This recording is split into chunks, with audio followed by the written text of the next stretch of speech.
Bismillahirrahmanirrahim. Assalamualaikum warahmatullahi wabarakatuh.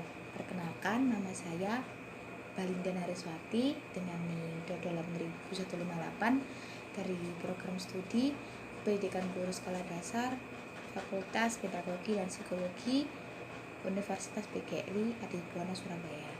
Di sini saya akan menjelaskan materi saya, yaitu tentang etika dalam berinternet. Oke, langsung saja.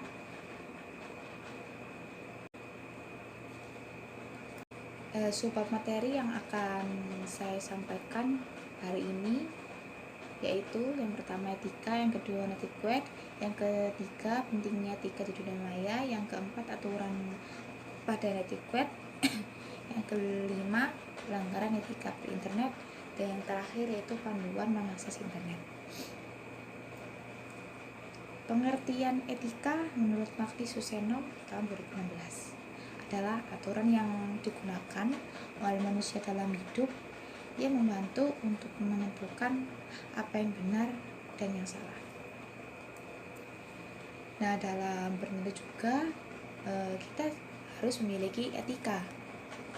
Netiquette merupakan etika yang wajib dipatuhi oleh users atau pengguna saat bertindak dan terhubung dalam menggunakan internet.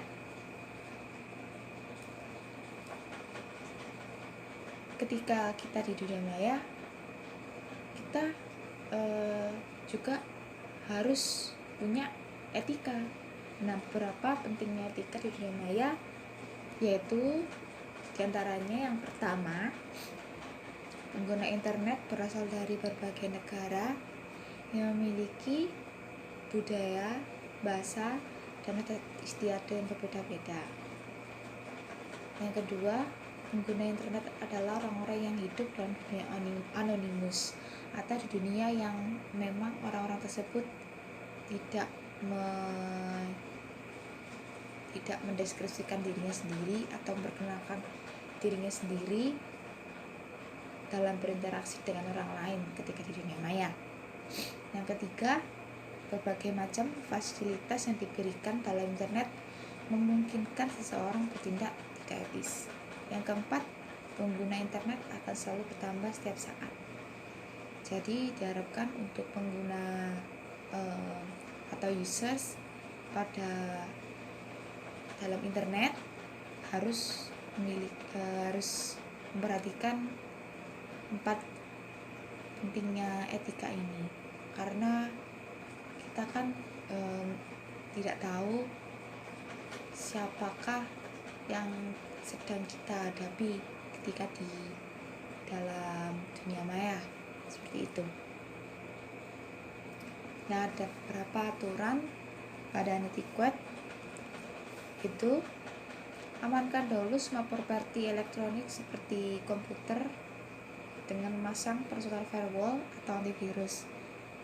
Gunanya agar tidak ada kesalahan pada perangkat seperti file rusak, crack karena virus, ataupun perangkat lemot atau lelet.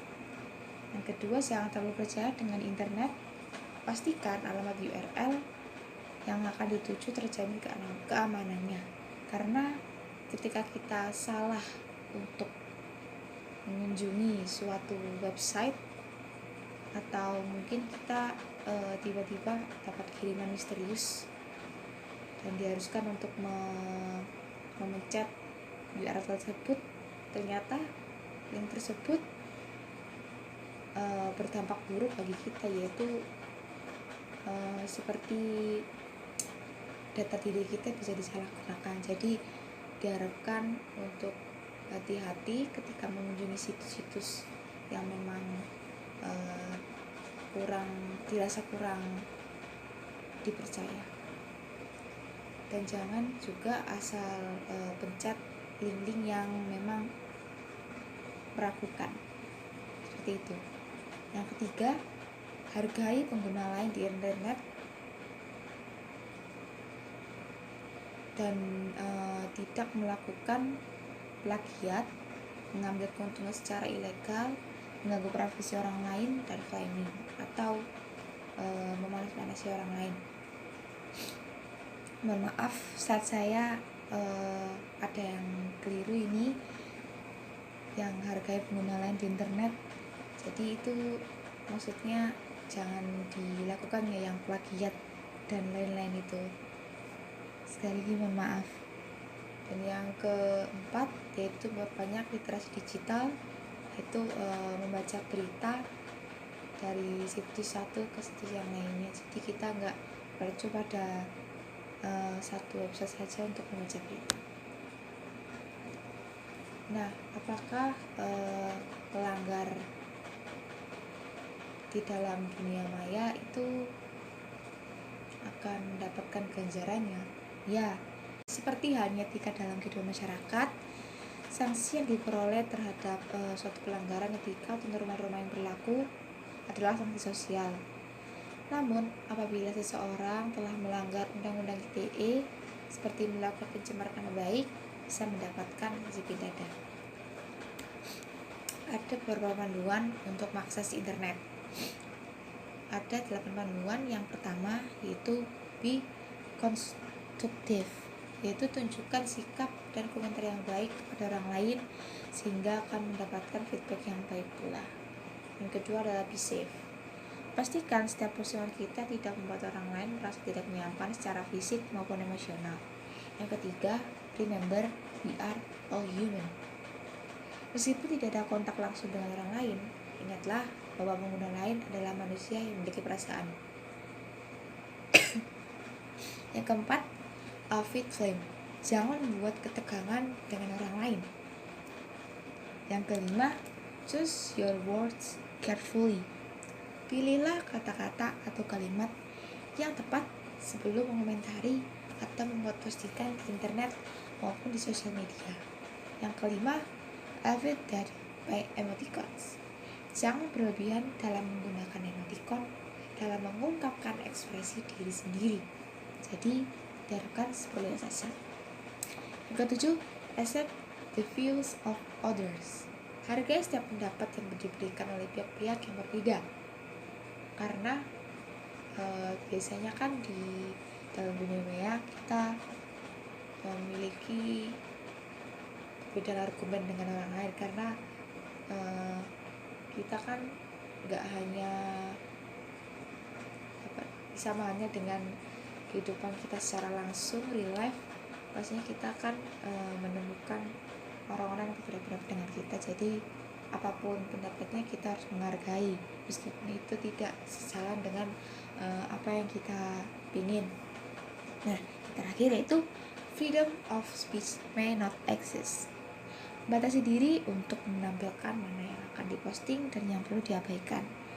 Karena di internet tidak ada kebebasan berpendapat mutlak.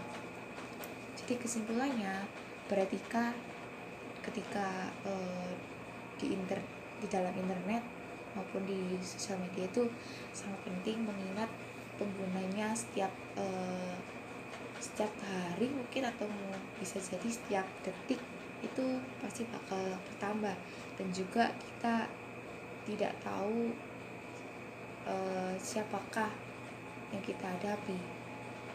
Ya kan, kalau misalnya beda lagi kalau kita sudah kenal, kita berbicara atau chattingan di dunia maya tapi orangnya udah kenal, itu kan kita kan udah tahu gimana karakteristiknya, umurnya. Tapi kan beda lagi kalau kita berhubungan dengan orang lain seperti yang berbeda kota atau yang mungkin baru kenal, beda negara, itu kan kita kan masih belum tahu tuh dia tuh seperti apa orangnya, itu budayanya gimana, kebiasaannya gimana. Jadi kan kita nggak tahu gimana karakteristiknya. Jadi diharapkan kita meskipun suka nggak suka harus tetap stay cool dan menyimpan emosi diri sendiri, karena tidak semua itu bisa diumbar. Karena kalau diumbar takutnya orang lain bisa nggak nyaman secara fisik maupun emosional. Sekian yang bisa saya sampaikan. Mohon maaf apabila ada salah kata dan kekurangan, karena kesempurnaan hanya milik Allah SWT. Sekian, terima kasih. Nun, kalau kalian turun. Wassalamualaikum warahmatullahi wabarakatuh.